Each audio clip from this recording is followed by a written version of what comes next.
여러분 안녕하세요. 라이언킹스의 미키입니다.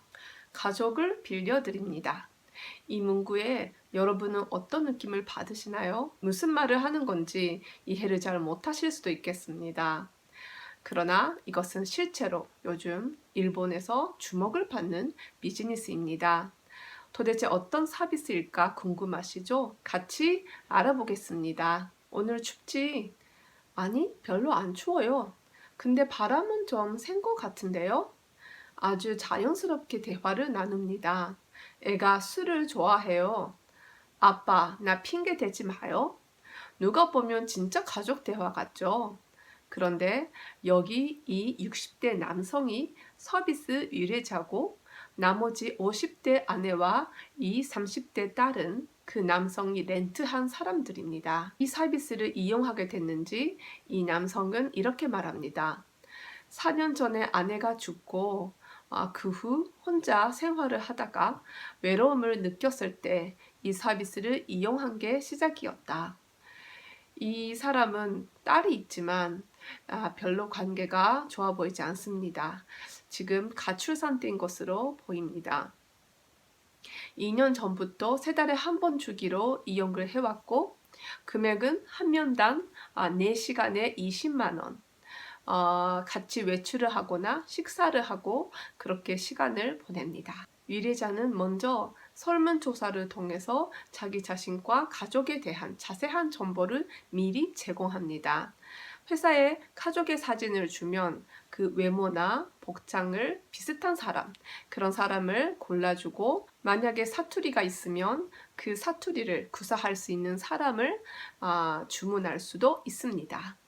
설문조사에는 가족이 부르는 호칭, 그리고 또 가족들이 했던 습관들, 평소에 어떤 옷을 좋아하는지, 그리고 집에서는 주로 어떤 일을 하는지, 그런 자세한 정보를 기록하게 됩니다. 이 서비스를 제공하는 사람들은 소속이 없는 프리 연기자가 많고요. 그 의뢰자가 주는 정보를 렌트 가족도 외워서 최대한 대화에 살리려고 하는 것이죠. 의뢰자와 만나기 전에는 그 사람의 추억까지 완벽하게 외워서 자연스럽게 옛날 추억을 이야기하기도 합니다. 이 남성분이 이 서비스의 큰 장점은 추억을 되살려주는 것이라고 이야기를 하는데요. 옛날에 가족끼리 자주 간 산책 코스나 식당, 그런 의뢰자의 추억 코스를 똑같이 재현해 준다고 그것이 제일 큰 매력 포인트라고 이야기를 합니다. 그러나 비즈니스인 만큼 규칙은 또 엄격합니다. 개인적인 연락처를 주고받을 수 없고요. 찍은 사진은 나중에 운영회사가 보내줍니다. 또 하루에 이용 시간은 정해져 있으며 피부 접촉은 금지입니다.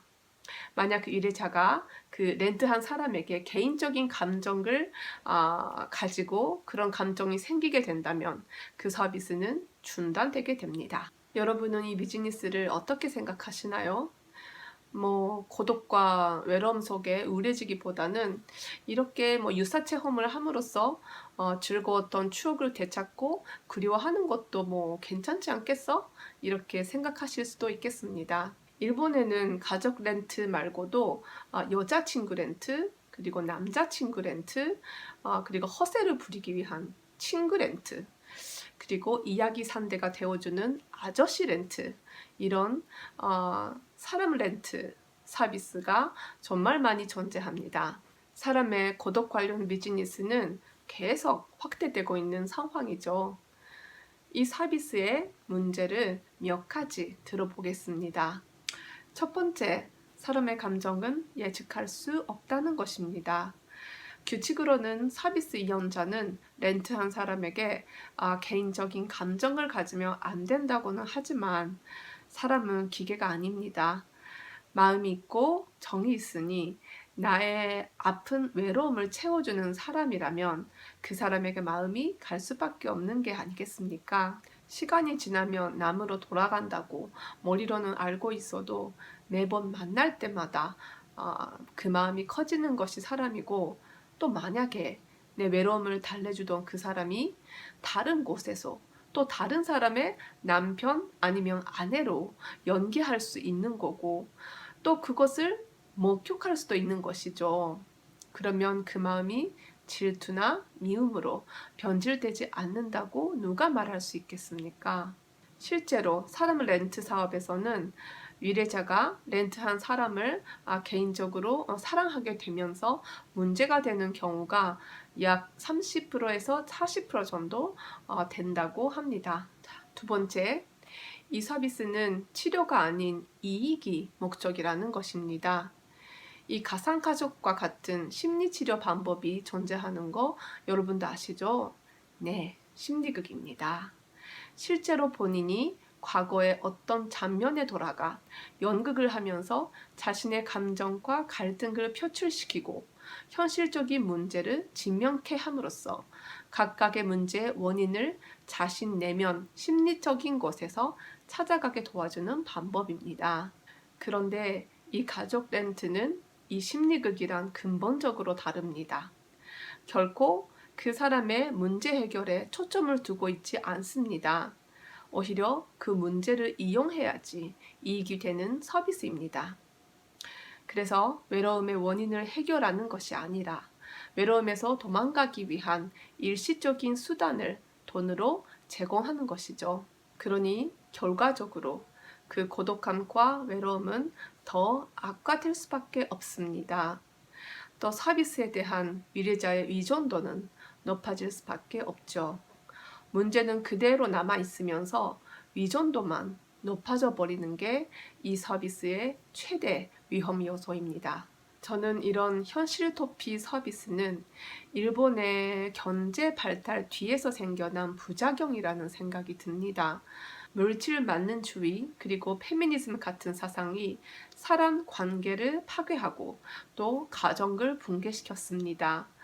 가정 붕괴로 사람들이 고독을 안고 살게 되자 그것을 이용하며 전당화시키는 다양한 서비스가 생겨났죠. 현실을 직시 안 해도 된다고 사회 속에서 쉽게 주어지는 쾌락, 고독과 외로움은 남 탓으로 돌리면 되고 또 돈만 있으면 그 외로움을 달래주는 방법은 세상에 넘쳐납니다. 그러나 돌아오는 현실은 결국 잔인하고 아픕니다. 행복은 결코 공짜가 아니죠. 이 남성분 같은 경우에도 지금은 돈이 있으니 가족을 빌릴 수 있겠지요. 그러나 앞으로 돈이 없어지면 그때는 어떻게 되는 걸까요? 일본 사회에서 이런 수요가 많으니 큰 비즈니스로 주목을 받고 있지만 저는 자꾸 의문이 들고 또 두려운 마음까지 드는 것 같습니다. 여러분은 어떻게 생각하셨나요? 오늘도 시청해주셔서 감사합니다. 가테와 아이또 손게데 좋아요와 구독 눌러주시고요. 다음에 또 뵙겠습니다. 감사합니다.